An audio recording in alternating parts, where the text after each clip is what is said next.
Our final speaker in this session is Deanna Beacham. She is the American Indian Program Manager for the National Park Service Chesapeake Bay office. She previously worked as an American Indian Program Specialist for the Commonwealth of Virginia and served on the Advisory Council for the Captain John Smith Chesapeake National Historic Trail. As an Advisory Council member, she participated in the National Park Service response to the 2009 Chesapeake Bay Executive Order and authored an essay on Indigenous cultural landscape as a way to explain an Indigenous perspective of the unspoiled large landscapes in the Chesapeake Bay region. The concept is now being utilized and further explored by NPS and other organizations. Deanna received her undergraduate degree from Duke and a master's degree from the University of Colorado. Deanna.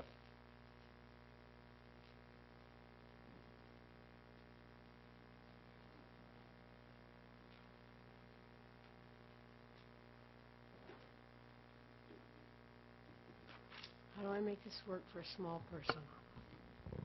That'll work, I think. I don't like being tied to a place either.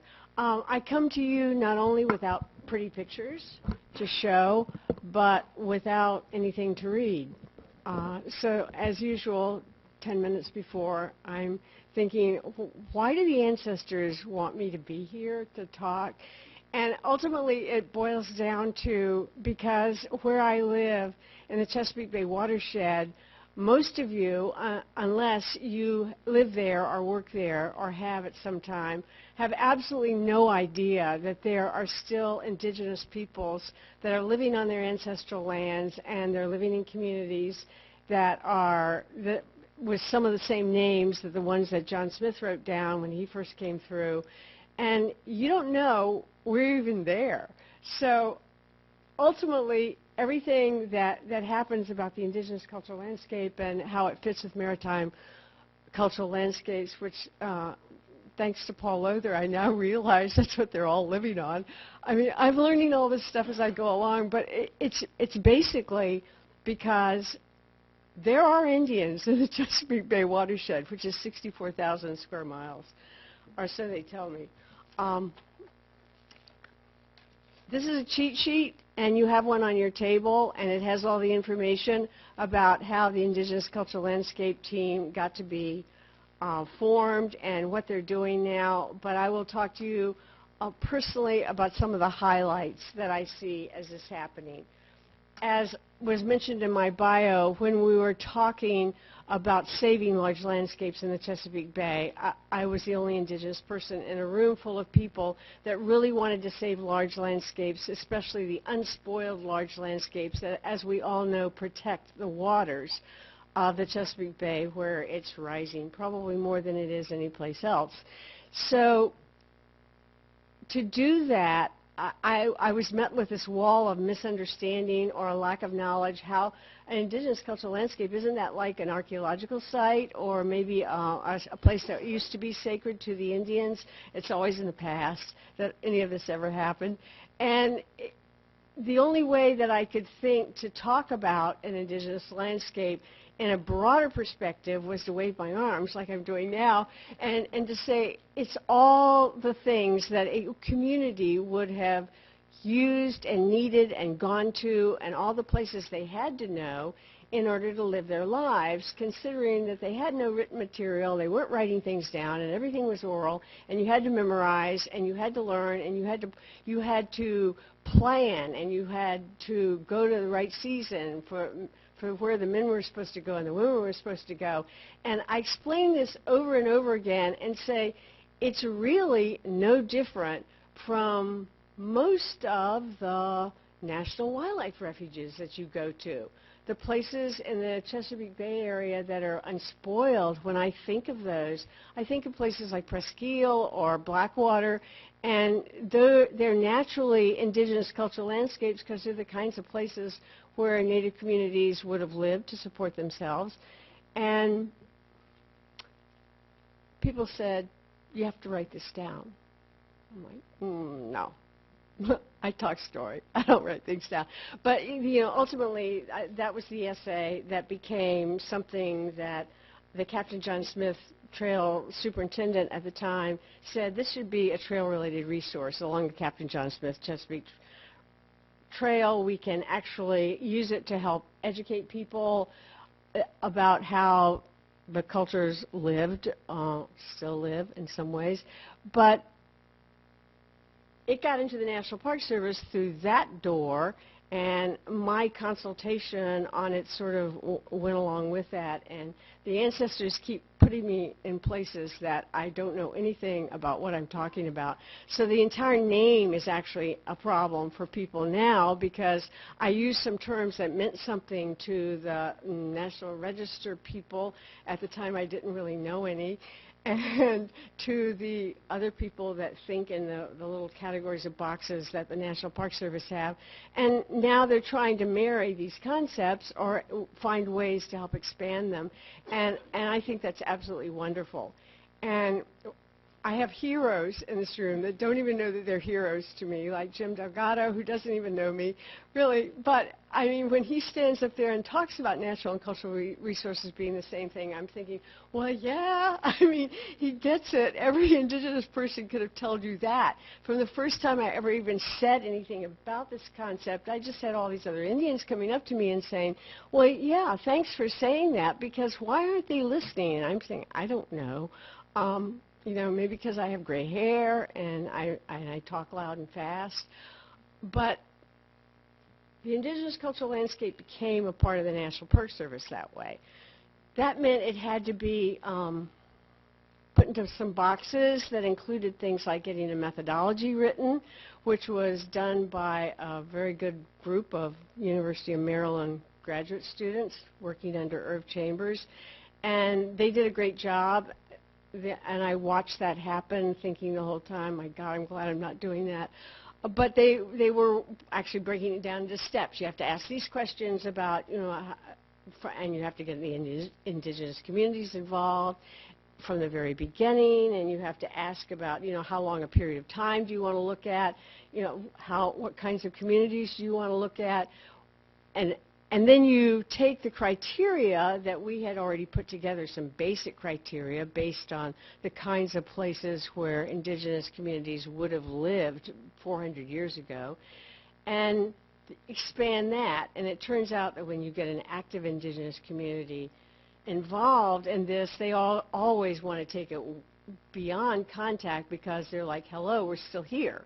And that became another mind-blowing thing for people, that the indigenous communities are always going to pull this concept into the present in every way, because they haven't gone away, and they're still evolving, and they're still changing, and they don't want to be thought about as living in the 17th century or the 16th century or even 20,000 years ago when their ancestors were there.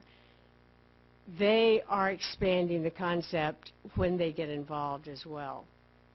So the steps are outlined here. For me, one of the most really exciting periods of this, and by this time I had actually been hired by the Park Service, there was something about the indigenous cultural landscape in the job description that made me think that maybe I better apply. And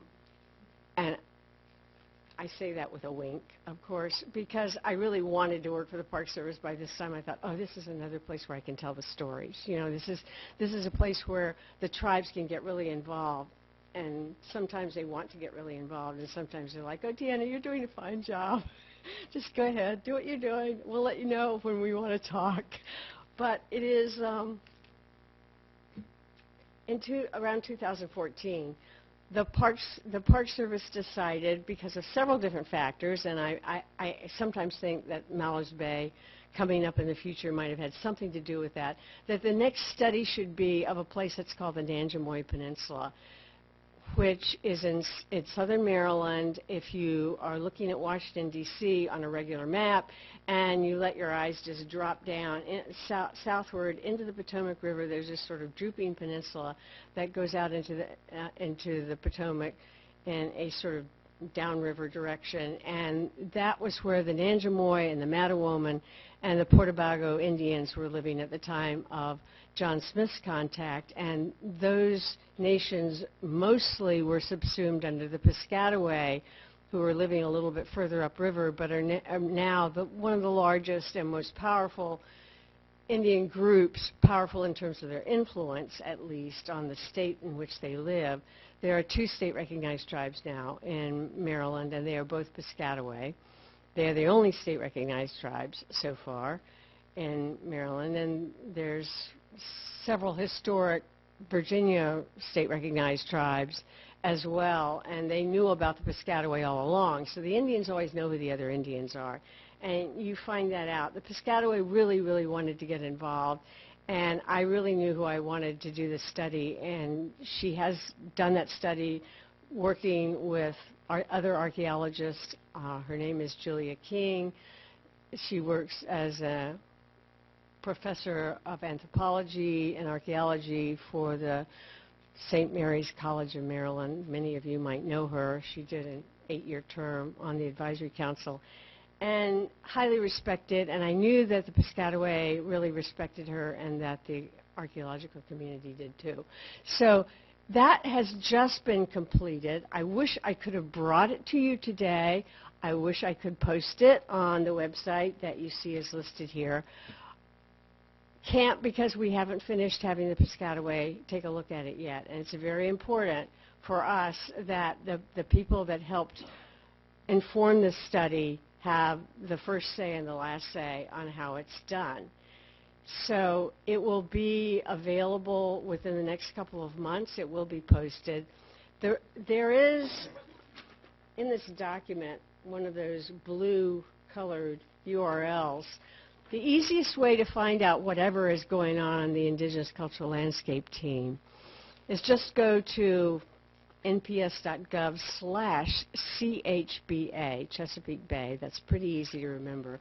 And that's the home page. And on the home page, because our website people keep moving the Indigenous Cultural Landscape around to different places as they decide where it belongs, we just got a link on the home page that always will take you to the Indigenous Cultural Landscape page, because that seems the easiest way to do it. I would be available to ask questions at length, because this is an ages-long, 20,000 years in the making. And the idea is not mine. It belongs to all the Native people and to all the people working for all the federal agencies that want to make it become an important way to protect places. Thank you very much.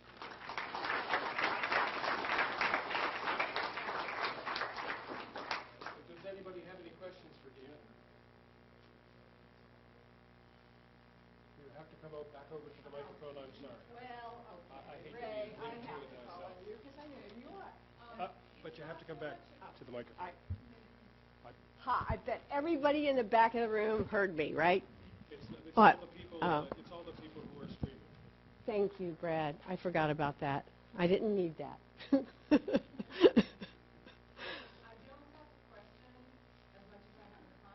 Okay. Okay. Well, thank you. Apparently, this is what the ancestors want, so I'm just going along with them. Yes, sir.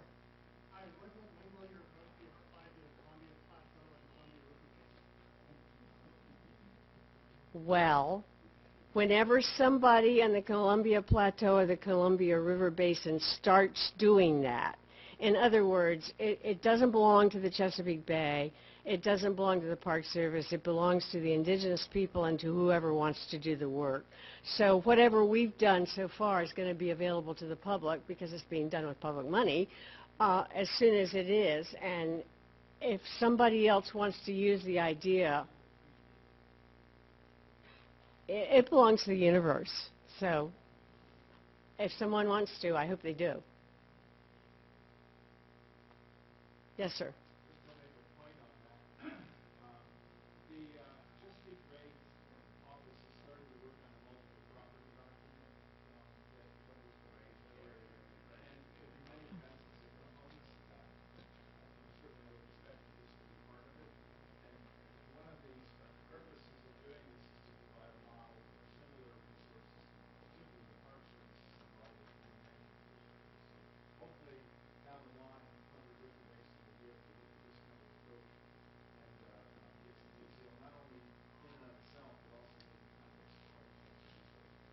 Yeah, we are hugely excited about that multiple property listing, and I especially, in addition to being thanked, I want to thank all the people that contributed to this.